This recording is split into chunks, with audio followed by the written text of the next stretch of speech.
Cosas de esta noche y no bajamos de 8 grados. La mimosa enorme, creciendo igual, frutos preparados o flores preparadas. Punk. Maceta rota. Una maceta basura, pero... ¿Y por qué? Pues porque lleva 2 años y está así. Y la acabo de reventar.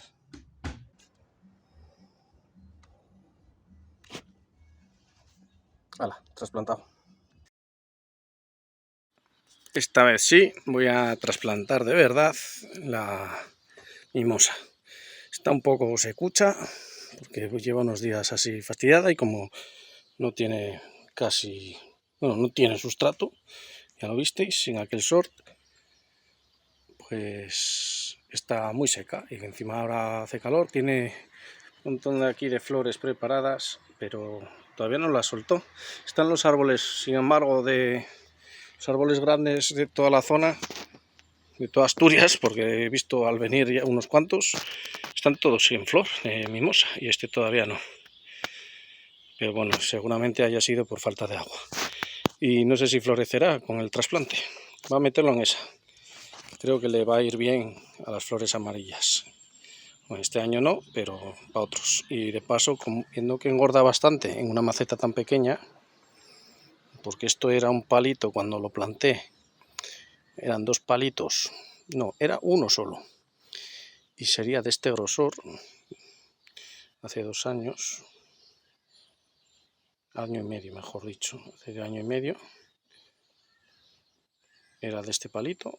Y se le salió el paralelo y bueno, ya tiene un cierto grosor, coge mucha altura para la maceta pequeña que tiene. Así que ahí va a estar estupendo. Y yo creo que encima va a hacer juego con las flores. Bueno, os evito el tema del trasplante, bueno, de sacar la tierra y tal, porque bueno, ya veis que estoy con el móvil. Cuando están así lo mejor es serrucho. Corta por aquí y a correr. Como salen bien de esqueje, no habrá ningún problema por quitarles demasiado. Tampoco quiero dejarlos sin nada, pero ahí están las 2 mitades.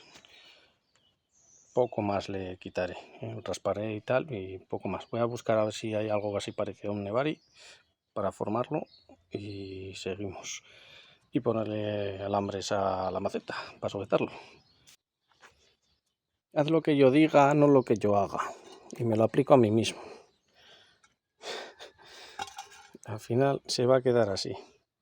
Buscando el Nebari, pues me encontré que estaba muy mazado esto. Y entonces hubo que limpiar ahí y ya. Y así sí que se va a quedar. Bueno, ahí hay una cruzada que no me está gustando. Pero así. Va a perder mucha hoja. Así que tendré que podarlo para que seque por donde yo quiera, no por donde él.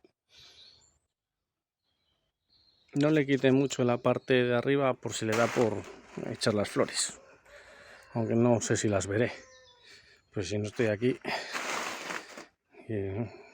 Bueno, con el parón que va a tener ahora, a lo mejor las echa dentro de un mes. A saber. Y con esto ya